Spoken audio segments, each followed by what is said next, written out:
Hello friends, welcome back to another video. So ఈ వీడియోలో ఏంటంటే మనం హీరో మ్యావరిక్ వెహికల్ గురించి అయితే చూద్దాం. సో మ్యావరిక్ వెహికల్వి full details, on road price and ఇంకా దీని డీటెయిల్స్ అన్నీ చూద్దాం. సో ఇంకా వీడియో అయితే స్టార్ట్ చేద్దాం ఫ్రెండ్స్. సో స్టార్టింగ్ మనం దీన్ని ఫ్రంట్ లుక్ నుంచి అయితే చూద్దాం. సో మనకి దీన్ని చూసుకుంటే మనకి ఎల్ఈడి డిఆర్ఎల్స్ వస్తుంది అండ్ చూసుకుంటే మనకి కింద ఎల్ఈడి ప్రొజెక్టర్ హెడ్ ల్యాంప్ అయితే తీసుకొచ్చారు. సో ఇందులో మనకి రిఫ్లెక్టర్స్ కూడా ఉన్నాయి. బట్ ఏంటంటే ఇందులో మనకి కింద చూసుకుంటే ఎల్ఈడి ప్రొజెక్టర్ అయితే ఉంది అండ్ ఈ సైడ్ చూసుకుంటే మనకి డిఆర్ఎల్స్ ఉన్నాయి అండ్ చూడడానికి కూడా లుక్ అయితే చాలా బాగుందన్నమాట. అండ్ చూడండి, నైట్ టైమ్ విజిబిలిటీ అయితే మీకు ఎలా ఉంటుంది అనమాట చూడడానికి. అండ్ ఇందులో బ్లింకర్స్ కూడా మనకి ఎల్ఈడి బ్లింకర్స్ ఉన్నాయి. అండ్ ఫ్రంట్లో చూడండి, మనకి ఇక్కడ చిన్న వైజర్ అయితే కనిపిస్తుంది కదా, ఇది మామూలుగా అయితే మన వెహికల్తో రాదు, ఇది వచ్చేసరికి యాడ్ ఆన్ అనమాట. సో ఇందులో ఏంటంటే మనకి కొన్ని యాక్సిడెంట్స్ అయితే ఫిట్ చేసి ఉంచారు, షోరూంలో ఉంది కాబట్టి. సో నార్మల్గా అయితే మీకైతే ఇలా రాదు, మనకి ఏదైతే కన్సోల్ ఉంటుందో కదా, కన్సోల్ డైరెక్ట్గా బయటకు వస్తుంది, ఈ వైజర్ అయితే కనిపించదు అనమాట. అండ్ ఇందులో సస్పెన్షన్ విషయానికి వస్తే మనకి ఏంటంటే ఇందులో 43mm టెలిస్కోపిక్ సస్పెన్షన్ వస్తుంది ఫ్రంట్లో. అదే అండ్ ఫ్రంట్ వీల్ చూసారు కదా, ఇది వచ్చేసరికి మనకి 110 సెక్షన్ టైర్ అనమాట. 110/70 17-inch టైర్. ఇది కూడా మనకి రేడియల్ టైర్ అయితే కాదు. సో ఇది కూడా మనకి నార్మల్ టైరే, రేడియల్ టైర్ అయితే ఇవ్వలేదు వీళ్ళు. సో ఇంకా బ్రేక్ విషయానికి వస్తే ఇది వచ్చేసరికి మనకి 320mm డిస్క్ బ్రేక్ అనమాట. ఇది మనకి డ్యూయల్ ఛానల్ ఏబిఎస్ వస్తుంది అండ్ ఇందులో కూడా మనకి బైబ్రేక్ క్యాలిపర్స్ తీసుకొచ్చారు. సో మనకి ఆర్లీలో కూడా సేమ్ ఇలాగే ఉంటుంది, 320mm డిస్కే ఉంటుంది. అండ్ ఫ్రంట్ వీల్స్ చూసారు కదా, వీల్స్ వచ్చేసరికి మనకి ఇది డైమండ్ కట్ వీల్స్ అయితే వస్తుంది. ఇది టాప్ ఎండ్ మోడల్. అది బేసిక్ మోడల్గా అయితే మనకి డైమండ్ కట్ వీల్ అయితే రాదు.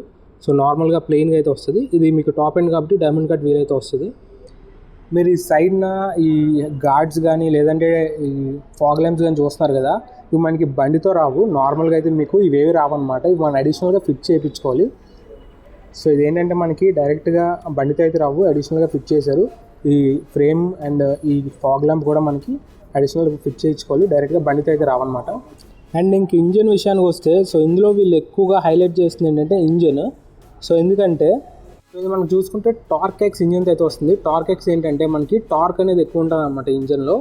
సో చూసుకుంటే మనకి ఇది మనకి 440cc ఇంజన్ అనమాట. ఏదైతే హార్లీ డేవిడ్సన్ యూజ్ చేశారో సేమ్ అదే ఇంజన్. బట్ ఏంటంటే ఇందులో మనకి 27.36 PS పవర్ ఉంటుంది అండ్ టార్క్ వచ్చేసరికి 36 Nm టార్క్ అయితే ఉంటుంది అనమాట. సో ఇది మనకి 2 valve ఇంజన్తో వస్తుంది, సింగిల్ సిలిండర్ వస్తుంది అండ్ ఇది SYHC ఇంజన్ అనమాట. సో ఇందులో మనకి టార్క్ ఎక్కువ ఉండడం వల్ల మనకి సిటీలో రైడ్ చేసేటప్పుడు ఏదైతే ఇనీషియల్ పంచ్ ఉంటుందో, ఇనీషియల్ పికప్ ఉంటుందో అదైతే మనకి ఇందులో చాలా ఎక్కువ ఉంటుంది అనమాట. అంటే క్విక్ ఉంటుంది.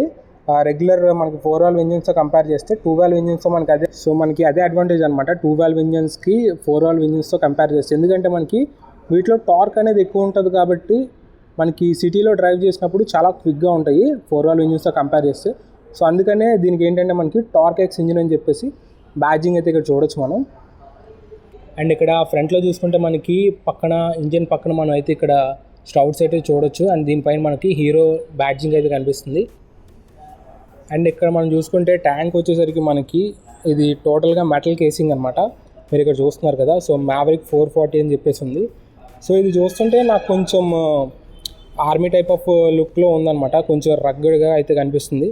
అండ్ ఇక్కడ చూసుకుంటే మీరు ఇక్కడ ట్యాంక్ ప్యాడ్ ఉంది కదా, ఇది కూడా మీరు అడిషనల్గా వేయించుకోవాలన్నమాట. ఇది కూడా మనకి బండితో రాదు. అండ్ ఇందులో మిర్రర్స్ కూడా మనకి అడిషనల్గా అయితే ఇచ్చారు. ఇవి రెగ్యులర్గా దీనివైతే ఈ మిర్రర్స్ వస్తాయి అనమాట. బట్ చూసుకుంటే మనకి ఇవి అడిషనల్గా వేయించుకుంటే ఈ మిర్రర్స్ అయితే వేయించుకోవచ్చు దీనికి. సో ఫ్రేమ్ చూసుకుంటే ఇది మనకి టెలిస్ ఫ్రేమ్తో అయితే వస్తుంది అనమాట. ఇది మనకి క్రూజింగ్ అయితే పర్వాలేదు, బాగానే ఉంటుంది, హైవే క్రూజింగ్ కానీ నార్మల్ సిటీలో రైడింగ్ కానీ. సో నాకు ఇందులో బాగా నచ్చింది ఏంటంటే దీని బిల్డ్ అనమాట. నాకు దీన్ని చూస్తే ఏం గుర్తొస్తుంది అంటే, మనం లాస్ట్ టైం ట్రయంఫ్ స్పీడ్ 400 ఉంది కదా, నాకు అదే గుర్తొస్తుంది అనమాట. సేమ్ ఆ క్వాలిటీలో అయితే అనిపిస్తుంది నాకు బండి చూడడానికి. అండ్ ఇంకొకటి సీటు గురించి నేను ఒకసారి మీకు అయితే చెప్తా. ఇది చూసుకుంటే మనకి సింగిల్ సీట్ అయితే వస్తుంది. సో ఇందులో ఓన్లీ మ్యాక్సిమం 2 members అయితే కంఫర్ట్గా కూర్చోవచ్చు, ట్రిపుల్స్ అయితే వెళ్ళడానికి అవుతుంది. ఎందుకంటే ఇది మనకి ఫ్యామిలీ బైక్ అయితే కాదు, ఇది మనకి క్రూజర్ అండ్ స్పోర్ట్స్ బైక్ కూడా అనుకోవచ్చు, నార్మల్గా దాన్ని కూడా యూజ్ చేసుకోవచ్చు. సో నార్మల్గా మీరు ట్రిపుల్స్ వెళ్దాం అనుకుంటే కమ్యూటర్స్ చాలా ఉన్నాయి. సో నేను ట్రిపుల్స్ అన్నానని చెప్పి చాలామంది, అంటే ఒక అన్న అయితే కింద కామెంట్ పెట్టాడు. సో ఆ కామెంట్ స్క్రీన్ మీద వేస్తాను, ఒకసారి చదవండి. సో ట్రిపుల్స్ అని ఎందుకు అంటున్నామంటే, నార్మల్గా వైఫ్ అండ్ హస్బెండ్ ఉంటారు. సో వాళ్ళు నార్మల్గా ఎక్కడికైనా బయటికి వెళ్తూ ఉంటారు, వాళ్ళకి పిల్లలు కూడా ఉంటారు. సో వాళ్ళని ఎక్కించుకునేటప్పుడు అది ఆల్మోస్ట్ మనకి ట్రిపుల్స్ అవుతుంది. వాళ్ళకి 2 పిల్లలు ఉండొచ్చు, లేదంటే ఒకళ్ళన్నా ఉండొచ్చు. ఆ ఉద్దేశంతో మేము ఎప్పుడు కూడా ట్రిపుల్ అంటే ముగ్గురు కూర్చోడానికి ఈజీగా ఉంటుందని చెప్తాం, అంతేగాని ట్రిపుల్స్ వెళ్ళండి అని చెప్పి మేము ఎప్పుడు ఎంకరేజ్ చేయము. సో ఇంకొకటి ఏంటంటే మనకి బ్యాక్ సైడ్ మనకి బ్యాక్ రెస్ట్ ఉంది కదా, ఇది కూడా మనం అడిషనల్గా అయితే వేయించుకోవాలి. ఇది కూడా అడిషనల్ యాక్సెసరీసే. సో మనకి నార్మల్గా బండితో అయితే రాదనమాట, అడిషనల్గా అయితే మనం వేయించుకోవాలి. అండ్ రియర్ సెక్షన్లో చూసుకుంటే మనకి సస్పెన్షన్ చూసుకుంటే మనకి 7 స్టెప్ అడ్జస్టబుల్ మనకి ట్విన్ షాక్ అబ్జార్బర్స్ అయితే వస్తున్నాయి అనమాట. ఇది మనకి 7 స్టెప్స్ అయితే అడ్జస్ట్ చేసుకోవచ్చు దీన్ని.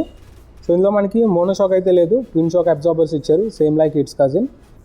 అండ్ స్వింగ్ ఆర్మ్ కూడా ఇందులో మనకి బాక్సీ స్వింగ్ ఆర్మ్ అయితే తీసుకొచ్చారు. అల్యూమినియం ఇచ్చుంటే బాగుంది అనిపించింది, బట్ ఇందులో తీసుకుంటే మనకి బాక్సీ స్వింగ్ ఆర్మ్ అయితే తీసుకొచ్చారు. అండ్ బ్రేక్ కూడా ఇది మనకి 240mm డిస్క్ బ్రేక్. సో ఇందులో మనకి ఏబిఎస్ కూడా ఉంది, ఇది మనకి డ్యూయల్ ఛానల్తో వస్తుంది. అండ్ ఇందులో కూడా మనకి బ్యాక్ సైడ్ కూడా బైబ్రీ క్యాలిపర్స్ని యూజ్ చేశారు. అండ్ ఇక్కడ చూసుకుంటే మనకి చెప్పాను కదా ఇందాక మనకి డైమండ్ కట్ అలాయ్ వీల్స్ అని చెప్పేసి, ఒక పక్క మనకి ఒక స్పోక్ వచ్చేసరికి డైమండ్ కట్ ఉంది, ఇంకో దానికి వచ్చేసరికి ప్లెయిన్ ఉందన్నమాట. సో ఇది మనకి డైమండ్ కట్ వీల్ అనమాట. అండ్ బ్యాక్ సైడ్ చూసుకుంటే ఇది మనకి 150/60 R17, అంటే ఇది మనకి 150 సెక్షన్ టైర్ అనమాట, రేడియల్ టైర్. ఇది 17 ఇంచ్ ఉంటుంది బ్యాక్ సైడ్ వచ్చేసరికి. కదా ఎంత వైడ్గా ఉందో. సో దీంతో మీరు కార్నరింగ్ కానీ క్రూజింగ్ కానీ చాలా ఈజీగా చేయొచ్చు. మీకు కాన్ఫిడెన్స్ అనేది చాలా బాగుంటుంది. మెయిన్ హైవేస్ మీద కొట్టేటప్పుడు అయితే చాలా మంచి ఎక్స్పీరియన్స్ ఉంటుంది అనమాట. అండ్ దీని రియర్ సెక్షన్ ఒకసారి చూద్దాం. సేమ్ మనకి ఎల్ఈడి బ్లింకర్స్ ఉన్నాయి. అండ్ చూసుకుంటే రియర్లో కూడా మనకి ఇది ఒక టైప్ ఆఫ్ హెచ్ లాగా ఉందన్నమాట, అటు ఇటు మధ్యలో యారోస్ లాగా ఉండి మధ్యలో వచ్చేసరికి నాకు తెలిసిన స్టాప్ ల్యాంప్ బ్రేక్ వేసేటప్పుడు పడుతుంది. సో అది కూడా మనకి మ్యాక్సిమం హెచ్ టైప్లోనే ఉంది. సో దీని కూడా మనకి టైర్ హాగర్ అలాంటివి ఏం లేదు. సో ఇందులో మనకి శారీ గార్డ్ కానీ లేడీ ఫుట్ రెస్ట్ కానీ బై డిఫాల్ట్ అయితే రావు, అడిషనల్ యాక్సెసరీస్ అయితే వేయించుకోవాలి. సో కావాలంటే వీళ్ళ దగ్గర అయితే అవైలబుల్ ఉంటుంది, అదైతే మీరు వేయించుకోవచ్చు, నో ప్రాబ్లం. అండ్ ఇంకా ఇందులో చైన్ విషయానికి వస్తే మనకి ఓపెన్ చైన్తో అయితే వస్తుంది. దీనికి కేసింగ్ కానీ గార్డ్స్ కానీ అలాంటివి ఏం లేవు.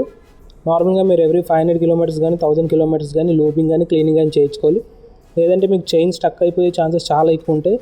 దీంట్లోనే కాదు, అలాంటి ఓపెన్ చైన్ సిస్టంలో అయినా సరే మీరు లూబింగ్ కానీ క్లీనింగ్ కానీ మీరు ఎప్పుడు చేయించుకుంటూ ఉండండి. అండ్ ఇందులో ఇంకొక మంచి విషయం ఏంటంటే ఇందులో మనకి సెంటర్ స్టాండ్ కూడా అవైలబుల్ అయితే ఉంది. అండ్ ఇంకా దీని గేర్ విషయానికి వస్తుంది మనకి 6 స్పీడ్ గేర్ బాక్స్ వస్తుంది, స్లిప్ అండ్ అసిస్ట్ క్లచ్తో వస్తుంది. సో మనకు నార్మల్గా స్లిప్పర్ క్లచ్ అది ఉంటుంది, సో ప్రాబ్లం అయితే ఏం లేదు. బట్ దీని గ్రౌండ్ క్లియరెన్స్ వచ్చేసరికి మనకి 175mm గ్రౌండ్ క్లియరెన్స్ అయితే ఉంటుంది. అండ్ వెయిట్ వచ్చేసరికి ఇది మనకి 187 kgs వెయిట్ అయితే ఉంటుంది. అండ్ ఇంకా దీని ఫ్యూయల్ ట్యాంక్ చూసుకుంటే నాకైతే డామినారే గుర్తు వస్తుంది. Same Dominar type of fuel tank అయితే దీంట్లో ఉంది. చాలా చూడడానికి అయితే చాలా బల్కీగా అనిపిస్తుంది, బాగుందన్నమాట, చాలా బాగుంది. అండ్ ఇది వచ్చేసరికి మనకి 13.5 లీటర్ ఫ్యూయల్ ట్యాంక్ అయితే వస్తుంది. సో ఈజీగా మనం ఎప్పుడైనా లాంగ్ టూర్స్కి వెళ్ళేటప్పుడు కానీ లేదంటే క్రూజింగ్ చేసేటప్పుడు కానీ మనకి 13.5 లీటర్స్ అనేది సరిపోతుంది. అండ్ ఇది మనకి BS6 Phase 2 కాంపాటబుల్ కాబట్టి ఇందులో మనకి E20 ఫ్యూయల్ కూడా వాడుకోవచ్చు. ఇందు మీద మనకి బ్యాడ్జింగ్ అయితే లేదు, బట్ E20 ఫ్యూయల్ అయితే ఇది కాంపాటబుల్గా ఉంటుంది అనమాట.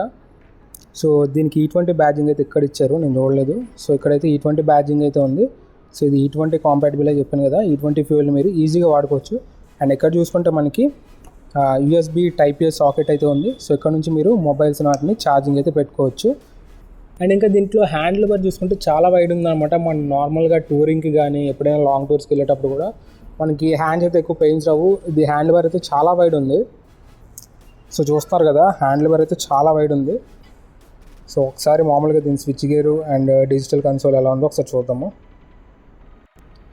సో లెఫ్ట్ సైడ్ చూస్తే మనకి ఇక్కడ పాస్ స్విచ్ అయితే ఉంది. అండ్ ఇక్కడ ఏం లేదు, మామూలుగా డమ్మీ పెట్టారు. ఇది చూసుకుంటే మనకి టర్న్ ఇండికేటరు. అండ్ ఇది చూసుకుంటే మనకి ఇక్కడ హార్న్ బటన్ అయితే ఉంది. సో ఇక్కడ ఇది దేనికి అనుకుంటున్నారా, మనకి అడిషనల్గా ఇందులో ఫాగ్ ల్యాంప్స్ ఇన్స్టాల్ చేశారు కదా, దానికనమాట ఆన్ ఆఫ్ బటన్ ఇది. అండ్ రైట్ సైడ్ చూసుకుంటే మనకి ఇక్కడ హజార్డ్ బటన్ ఉంది. అండ్ ఇంజిన్ది మనకి engine on off button, start button. ఇది వచ్చేసరికి SOS బటన్ అనమాట. సో మామూలుగా మనకి ఇప్పుడు హీరో బలలో ప్లజర్ ఎక్స్టెక్ కానీ చాలా వల్ల SOS అనేది ఇంప్లిమెంట్ చేస్తారు. ఇందులో కూడా మనకి SOS బటన్ అయితే తీసుకొచ్చారు. అండ్ ఒకసారి దీని కీ చూద్దాం. సో కీ చూసారు కదా, ఇది వచ్చేసరికి మనకి వేవ్ కీ అయితే వస్తుంది. అండ్ హీరో అనే బ్యాడ్జింగ్ అయితే ఉంది. ఒకసారి కన్సోల్ అయితే ఆన్ చేసి చూద్దాం. సో ఒకసారి కన్సోల్ అయితే చూద్దాము. సో చూస్తున్నారు కదా, సో ఇటుపక్క వచ్చేసరికి మనకి టోటల్గా బ్లూటూత్ కనెక్టివిటీకి సంబంధించింది అనమాట. Turn by turn navigation, missed call alerts అవన్నీ మనకి ఇటువైపు అయితే కనిపిస్తాయి. అండ్ ఇక్కడ చూసుకుంటే మనకి ఇది వచ్చేసరికి టాకోమీటరు అంటే RPM మీటరు, ఇది వచ్చేసరికి స్పీడోమీటరు, ఇది వచ్చేసరికి మనకి గేర్ ఇండికేషను. సరే జూమ్ చేస్తానండి. సో ఇక్కడ మనకి చూసుకుంటే కింద వార్నింగ్స్, ఇది ఏబిఎస్ వార్నింగ్, ఇంజన్ ఇది మనకి ఇంజన్ ఆయిల్ది, ఇంజన్ మాల్ ఫంక్షనింగ్, ఇది వచ్చేసరికి హై బీమ్ లో బీమ్ది ఫ్యూయల్లో. అండ్ ఇక్కడ వచ్చేసరికి టర్న్ ఇండికేటర్, ఇది కూడా మనకి లైట్కి సంబంధించింది, లైట్ ఆన్లో ఉంటే ఇది వస్తుంది అనమాట. అండ్ ఇది న్యూట్రల్, సైడ్ స్టాండ్ ఇండికేటర్, ఇది వచ్చేసరికి సైడ్ ఇండికేటర్ది. అండ్ ఇక్కడ చూసుకుంటే మనకి కిలోమీటర్స్ అంటే ఓడోమీటరు. సో ఈ పక్కన మనకి మోడ్ అండ్ సెట్ బటన్స్ ఉన్నాయి. ఒకసారి ఇది మారిస్తే ఏం మారుతుందో చూద్దాం. సో మోడ్ బటన్ మారుస్తున్నాం ఒకసారి. ఓడోమీటర్ నుంచి ట్రిప్ 1 వచ్చింది, ట్రిప్ బి ఉంది. So average fuel economy, range అనమాట. సో అంతే, ఓడోమీటరు, ట్రిప్ ఏ, ట్రిప్ బి, ఏఎఫ్ఈ ఉంది అంటే యావరేజ్ ఫ్యూయల్ ఎకానమీ ఉంది. అండ్ లాస్ట్లో చూసుకుంటే రేంజ్ ఉందన్నమాట. సో మ్యాక్సిమం అన్నీ మనకి ఇందులో వస్తున్నాయి. సో కన్సోల్ అయితే మనకి ఎల్ఈడి స్క్రీన్ అయితే వస్తుంది, చూడడానికి అయితే పర్లేదు బాగానే ఉంది. మొత్తం మ్యాక్సిమం అన్ని ఫీచర్స్ అయితే మనకి ఇందులో కవర్ అవుతున్నాయి. సో ఇందులో చూసుకుంటే మనకి లిక్విడ్ కూలింగ్ అయితే లేదు, ఎయిర్ కమ్ ఆయిల్ కూలర్ అయితే ఇచ్చారు. ఎందుకంటే ఇది మనకి 2 వాల్వ్ ఇంజినే కాబట్టి మరి మనకు అంత హీట్ అవ్వదు కాబట్టి ఇందులో ఓన్లీ మనకి air and oil cooled engine అయితే ఇచ్చారు. చూడవచ్చు ఇక్కడ మీరు ఆయిల్ కూలింగ్ రేడియేటర్ అయితే. సో ఫ్రెండ్స్, నార్మల్గా ఉంటే ఇది మీకు ఎలా ఉంటుందో చెప్పాను కదా. సో నార్మల్గా అయితే దీనికి సైడ్ గార్డ్స్ కానీ ఏమి ఉండవు. సో నార్మల్గా అయితే ఇలా ఉంటుంది అనమాట, సైడ్ కేసింగ్ అయితే లేకుండా. అండ్ ట్యాంక్ దగ్గర కూడా చూడవచ్చు మీరు, ట్యాంక్ దగ్గర కూడా ఏం లేదు, ప్లెయిన్గా ఉంది. సో దీంట్లో చూసుకుంటే మనకి పైన రిఫ్లెక్టర్ ఉంది అండ్ కిందన మనకు చూసుకుంటే ప్రొజెక్టర్ హెడ్ ల్యాంప్ ఉంది. నాకు తెలిసి అది హై బీమ్కి, ఇది వచ్చేసరికి లో బీమ్కి అనుకుంటాను. ఒకసారి మీరు చూడొచ్చు. అండ్ ఇది వచ్చేసరికి ఎగ్జాస్ట్ సౌండ్ ఒకసారి వినండి.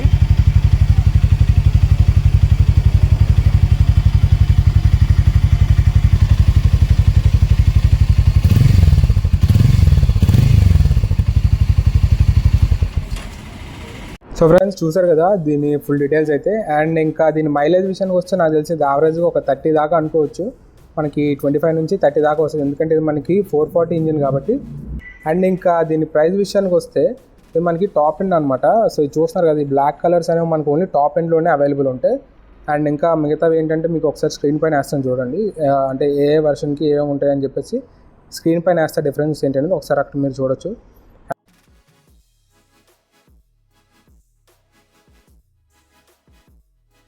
అండ్ ఇంకా దీని ఆన్ రోడ్ ప్రైస్ వచ్చేసరికి మనకి 2,84,000 అయితే పడుతుంది. అండ్ డౌన్ పేమెంట్ వచ్చేసరికి మీరు అలాగలేదన్నా ఒక 50,000 అయితే పట్టుకోవాలి. 50,000 కన్నా ఎక్కువైనా పర్వాలేదు, బట్ మినిమం 50,000 అయితే పట్టుకోవాలి. అండ్ ఫైనాన్స్ విషయానికి వస్తే వీళ్ళ దగ్గర మాక్సిమం అన్ని ఫైనాన్స్లు అయితే అవైలబుల్ ఉంటాయి. అండ్ హీరో ఫైనాన్స్ ఇవన్నీ అవైలబుల్ అయితే ఉంటాయి. అండ్ ఇంకేమైనా అడిషనల్ డీటెయిల్స్ కావాలంటే కిందన వాళ్ళ షోరూమ్ డీటెయిల్స్ అండ్ వాళ్ళ నెంబర్స్ అయితే కింద మెన్షన్ చేస్తాను, మీరైతే ఒకసారి అయితే వాళ్ళని కాంటాక్ట్ అవ్వచ్చు.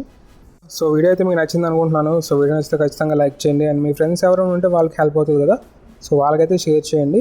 అండ్ ఇంక ఇలాంటి వీడియోస్ చూడాలంటే మన ఛానల్ని సబ్స్క్రైబ్ చేసుకోండి, ఇలాంటి వీడియోస్ చాలా తీసుకొస్తుంటాను కాబట్టి. సో ఇంకొక వీడియోతో మళ్ళీ మీ ముందుకు వస్తాను. Until then bye.